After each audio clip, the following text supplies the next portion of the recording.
सपनों की इस दुनिया में डर और रहस्य के बीच एक पतली सी दीवार होती है। आप जब भी इस चैनल पर कदम रखते हैं, उस दीवार के उस पार जाने का साहस जुटा लेते हैं।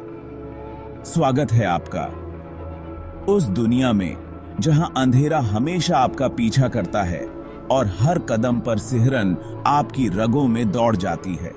यहां हर कहानी आपको अपने डर के सबसे गहरे कोनों तक ले जाएगी।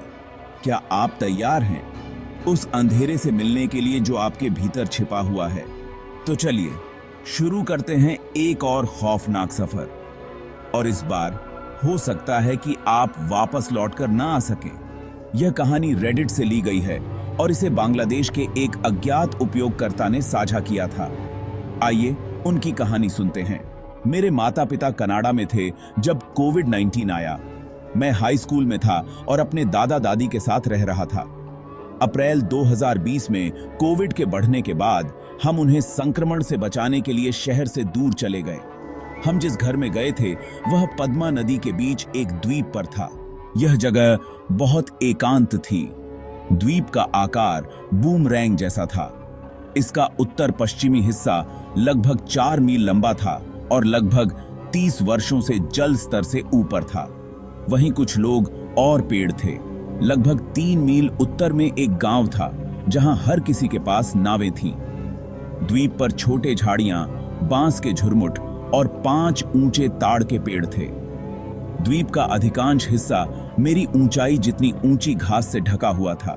द्वीप का दक्षिणी हिस्सा 2 मील लंबा था, नया था और ज्यादातर सफेद रेत से ढका हुआ था। यह मुश्किल से 1 साल पुराना था और वहां कोई नहीं रहता था। हम जिस घर में रहने आए थे वह ऊंचे खंभों पर बना पुराना टिन का घर था। यह एक मंजिला था और जब हम इसमें आए तो उसे मरम्मत की जरूरत थी। इसमें 3 बेडरूम थे, 2 दक्षिण की ओर और एक लंबी बालकनी से जुड़े हुए और एक पूर्व में बड़ी खिड़की के साथ। दक्षिण और पूर्व की ओर वाले कमरों में अटैच बाथरूम थे। एक सामान्य भोजन कक्ष था जिसमें रसोई और एक सामान्य बाथरूम था। दरवाजा और आंगन पश्चिम की ओर थे। सभी दरवाजे स्टील के बने थे। मैंने पूर्व का कमरा लिया और मेरे दादा दादी दक्षिण के कमरे में बस गए जिसमें अटैच बाथरूम था। हमने घर को फिर से पेंट करवाया और बिजली के लिए एक छोटा जनरेटर खरीदा। मेरे दादा को 2018 में स्ट्रोक हुआ था और उनके शरीर के बाईं ओर ताकत कम हो गई थी। वह चल सकते थे, नहा सकते थे और शौचालय का उपयोग कर सकते थे, लेकिन कपड़े पहनने में मदद की जरूरत थी और बाहर जाते समय किसी का हाथ पकड़ना पड़ता था। मेरी दादी के पैरों में सूजन हो जाती थी जिससे उन्हें चलने में दर्द होता था। हमने एक घरेलू सहायिका भी रखी क्योंकि मेरी हाई स्कूल की परीक्षा शुरू होने वाली थी और मुझे इसके लिए तैयारी करनी थी। वह एक युवा मध्य 20 के दशक की महिला थी जिसका पति शहर के लिए रवाना हो गया था और फिर उसने उसका कॉल उठाना बंद कर दिया। उसने 5वीं कक्षा से आगे की पढ़ाई नहीं की थी और उसे पैसे की जरूरत थी। जो भी अलौकिक ताकतें उस जगह से जुड़ी हुई थीं, वे उसे निशाना बनाने लगीं। उसे घर में होने वाली अलौकिक घटनाओं में सबसे हिंसक और मानसिक रूप से अपमानजनक परिस्थितियों का सामना करना पड़ा। उसने मुझसे इसके बारे में बताया क्योंकि हम उम्र में करीब थे और अच्छे दोस्त बन गए थे, लेकिन उसने मुझसे कहा कि मैं इसके बारे में किसी को न बताऊं। मैं उसकी इच्छाओं का सम्मान करूंगा और केवल उन्हीं घटनाओं का खुलासा करूंगा जिनका मैंने स्वयं अनुभव किया है। पहली घटना तब हुई जब हम पहली बार वहां गए। मेरे दादा दादी पहले से ही सो रहे थे। घरेलू सहायिका अभी तक नहीं आई थी।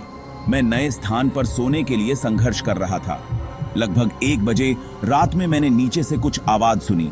ऐसा लग रहा था जैसे कोई खंभों को डंडों से पीट रहा हो। मेरा पहला ख्याल था कि यह नए फर्नीचर का मामला हो सकता है, लेकिन आवाज लगातार थी। मैंने एक टॉर्च उठाई और देखा कि आवाज का स्रोत क्या है, लेकिन जब मैं सीढ़ियों से नीचे गया तो आवाज बंद हो गई और वहां कुछ भी नहीं था। तो अब आपको तो आवाज बंद है। मई के मध्य में हमारी घरेलू सहायिका आई और मैं अपने कमरे में पढ़ाई कर रहा था। रात के करीब 11 बजे मैंने डाइनिंग स्पेस में किसी काले व्यक्ति या वस्तु को खड़ा देखा। मुझे पहले लगा कि यह नई घरेलू सहायिका है, लेकिन यह चीज छत जितनी ऊंची और दरवाजे जितनी चौड़ी थी और घरेलू सहायिका बहुत पतली थी। जब मैंने फिर से देखा तो यह खिड़की की ओर तेजी से बढ़ रही थी और एक कुर्सी को पलट रही थी। खिड़की में सलाखें लगी थीं, इसलिए वह बाहर नहीं कूद सकती थी। मैंने डाइनिंग रूम में जाकर लाइट चालू की, लेकिन वहां कुछ नहीं था। घरेलू सहायिका अपने कमरे से बाहर आई और मैंने उसे बताया कि मैंने गलती से कुर्सी पलट दी ताकि वह डरे नहीं। मुझे इसका अफसोस है। उसके बाद घर में अजीब घटनाएं होने लगीं। मैं कभी कभी अपनी आंखों के कोनों से परछाई में किसी को देखता। अजीब आवाजें आती थीं, जैसे बाहर लोग बात कर रहे हों, लेकिन जब देखता तो कोई नहीं होता। मैं अक्सर बाहर से अपने नाम की पुकार सुनता। जब मैं पढ़ाई कर रहा होता या सोने की कोशिश कर रहा होता तो कभी कभी ऐसा लगता कि कोई मुझे छू रहा है। कभी कभी जनरेटर अचानक बंद हो जाता, लेकिन शायद यह यांत्रिक खराबी थी। कुछ भी फेंका नहीं जा रहा था, लेकिन उस उपस्थिति ने घरेलू सहायकों के साथ अधिक आक्रामक तरीके से व्यवहार किया। वह अपमानजनक आवाजें सुनती और खाना बनाकर छोड़ने पर खाने में चींटियां आ जाती, जबकि घर में चींटियों की समस्या नहीं थी। कभी कभी उसे ऐसा लगता जैसे किसी ने उसकी त्वचा में कुछ चुभा दिया हो।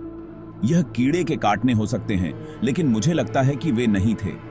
एक बार वह बाहर से अपने कमरे में बंद हो गई थी। उसके बाद वह रात में अपने कमरे में सुरक्षित महसूस नहीं करती थी। वह घर के आसपास कहीं और समय बिताने की कोशिश करती थी। वह नौकरी छोड़ नहीं सकती थी क्योंकि कहीं और जाने की जगह नहीं थी। मेरे दादा दादी के साथ लगभग कुछ भी नहीं हुआ। मेरी दादी बहुत धार्मिक थीं और मानती थीं कि अल्लाह पर विश्वास उन्हें सुरक्षित रखता है। यह उनके लिए काम कर रहा था। जब जुलाई में मानसून आया तो द्वीप पूरी तरह से जलमग्न हो गया। पानी घर की ओर जाने वाली सीढ़ी के 5वें स्टेप तक पहुंच गया। हमारे घर के चारों ओर बहता पानी था। मेरे दादा दादी ने एक मोटर बोट खरीदी। मैं अकेला इसका इस्तेमाल करता था क्योंकि घरेलू सहायिका आपातकालीन स्थिति में घर में रहती थी। एक शाम करीब 6 बजे जब मैं मोटर बोट से किराने का सामान और जनरेटर के लिए पेट्रोल ला रहा था, तब सब्जियां नाव से गिर गईं। मैंने पानी की ओर झुककर देखा और मुझे एक छींटे की आवाज सुनाई दी। मुझे लगा कि कुछ नाव पर चढ़ गया है। मैंने धीरे से सिर घुमाया और देखा कि कुछ काला रंग का मुझसे 12 फीट दूर नाव के दूसरे छोर पर बैठा था। मैंने आंखें नीची रखीं और इसके गायब होने का इंतजार किया, लेकिन वह नहीं आई। नहीं गया। मुझे महसूस हुआ कि वह मुझे घूर रहा था। मैंने धीरे से हाथ बढ़ाया और नाव का मोटर चालू कर दिया, लेकिन वह नहीं गया। मैंने पूरी कोशिश की और नाव को घर की ओर मोड़ा, लेकिन उसे नजर नहीं डाली। मैंने नाव को घर के पास लाकर पानी में कूद गया। जब मैं सीढ़ियों पर चढ़ा और पीछे मुड़कर देखा तो वह गायब हो चुका था।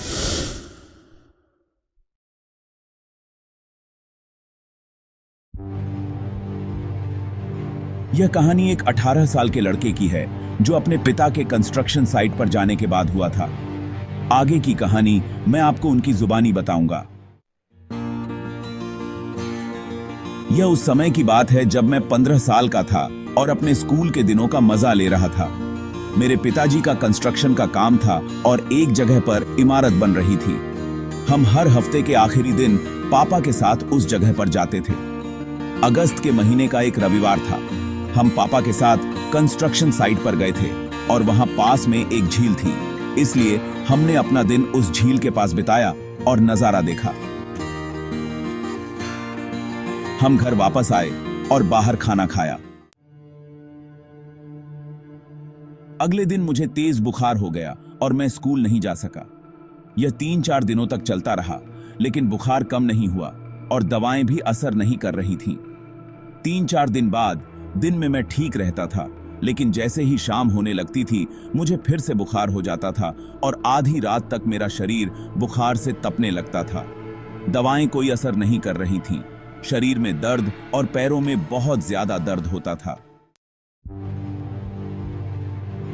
यह लगभग 15 दिनों तक चलता रहा और मेरे माता पिता चिंता में पड़ गए क्योंकि सभी खून की रिपोर्ट सही थी, लेकिन मेरी तबीयत ठीक नहीं हो रही थी, बल्कि दिन ब दिन मैं और कमजोर हो रहा था। एक दिन मैं सो रहा था और अचानक नींद में रोने लगा। मेरी रोने की आवाज सुनकर मेरी माँ दौड़कर मेरे पास आई और पूछने लगी कि क्या हुआ, लेकिन मैं सो रहा था और जो चौंकाने वाली बात थी वह यह थी कि मैं कन्नड़ भाषा में बोल रहा था और मुझे इस भाषा का एक भी शब्द नहीं आता था।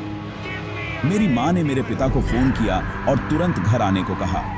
अब यह रोजाना होने लगा और मेरे माता पिता समझ नहीं पा रहे थे कि मैं क्या कह रहा हूं और वे इसे दूसरों के साथ साझा करने से डर रहे थे कि लोग क्या कहेंगे। लेकिन एक दिन हमारे चौकीदार अंकल ने चिल्लाने की आवाज सुनी और यह देखने आए कि सब कुछ ठीक है या नहीं, और सौभाग्य से वे उस भाषा को समझ पाए। उनकी मदद से हमें, मेरे माता पिता को यह पता चला कि वह एक आत्मा थी जो कन्नड़ में बात कर रही थी और मदद मांग रही थी। वह एक महिला थी जिसे उसके मजदूर पति ने सिर्फ थोड़े से पैसे के लिए मार डाला था, क्योंकि उसने शराब पीने के लिए पैसे नहीं दिए थे। न केवल उसे बल्कि उसकी बेटी को भी उसके पति ने मार डाला था और उन्हें उसी जगह पर दफना दिया था जहां मेरे पिता का कंस्ट्रक्शन काम चल रहा था। उसकी पूरी कहानी सुनने के बाद मेरे माता पिता, चौकीदार अंकल और उनकी पत्नी ने उससे पूछा कि वह क्या चाहती है और मुझे क्यों परेशान कर रही है। उसने कहा, मैं इसे छोड़ दूंगी, बस मेरी और मेरी बेटी की लाश को वहां से निकालकर सही तरीके से जलाओ और सभी जरूरी पूजा कर दो। साथ ही एक कन्या को वस्त्र और चीजें दान करो, क्योंकि एक मां के रूप में उसकी भी इच्छा थी कि उसकी बेटी की शादी हो। मेरे पिता ने तुरंत हर बात के लिए हां कर दी, लेकिन उसे छोड़ने और मुझे फिर से परेशान न करने के लिए कहा और कहा कि यह सब करने के लिए उन्हें कुछ समय चाहिए। उसने कहा, मुझे किसी को नुकसान नहीं पहुंचाना था, लेकिन मेरी आत्मा को शांति नहीं मिल रही थी और मेरे पास कोई और रास्ता नहीं था। उस दिन से मैं ठीक होने लगा, लेकिन अकेले रहने या बाहर जाने से डरने लगा। दिन बीतते गए और इस बीच काम के बोझ के कारण मेरे पिता उस आत्मा से किए गए वादे को भूल गए और एक दिन स्कूल से लौटते समय मेरा एक्सीडेंट हो गया। यह एक बड़ा एक्सीडेंट नहीं था, लेकिन यह एक चेतावनी थी और फिर से वह आत्मा आई। इस बार वह बहुत गुस्से में थी और इस बार उसने शांति से नहीं बल्कि गुस्से में बात की। उसी समय मेरे पिता और चौकीदार अंकल साइट पर गए और सभी जरूरी पूजा की। उन्हें वह लाश उसी जगह पर मिली जो उसने बताई थी, लेकिन वह कंकाल में बदल चुकी थी और पापा और अंकल ने उसे सही तरीके से जलाया, एक छोटी लड़की को खिलाया और उसे कपड़े और अन्य सामान दिए। शाम को वे घर लौट आए और मेरी तबीयत के बारे में पूछा, लेकिन उस आत्मा ने बात की और कहा, धन्यवाद मुझे मुक्त करने के लिए, अब मेरी आत्मा को शांति मिलेगी। वह आखिरी दिन था जब उसने बात की। यह सब होने के बाद मुझे कुछ भी याद नहीं रहता था। मेरे माता पिता ने मुझे बाद में सब कुछ बताया कि मैं कैसे बोलता था, जोर जोर से रोता था, और आज वर्षों बाद भी हम हर साल गरीब लड़कियों को कपड़े और खाना दान करते हैं।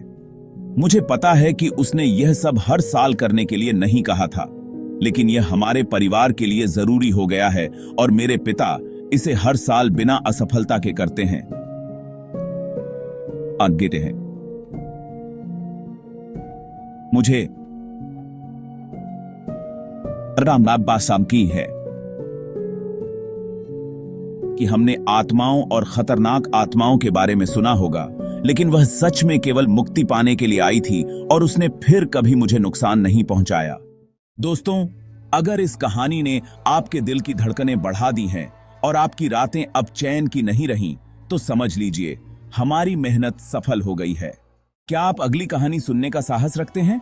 अगर हां, तो हमारे चैनल को सब्सक्राइब जरूर करें, क्योंकि अंधेरे के साये हर कदम पर आपका इंतजार कर रहे हैं और हर सब्सक्राइब से ये साये और गहरे होते जाते हैं। अगर वीडियो पसंद आया हो तो लाइक करें और अपने दोस्तों के साथ शेयर करें। पर ध्यान रहे, डर को बांटना आसान नहीं होता। तो अब आपसे फिर मिलेंगे एक और खौफनाक कहानी के साथ। तब तक खौफ के साये में रहें और सावधान रहें। अगली बार कौन सा डर आपको अपनी गिरफ्त में ले ले, कौन जानता है। Good night. अगर आप सो सकें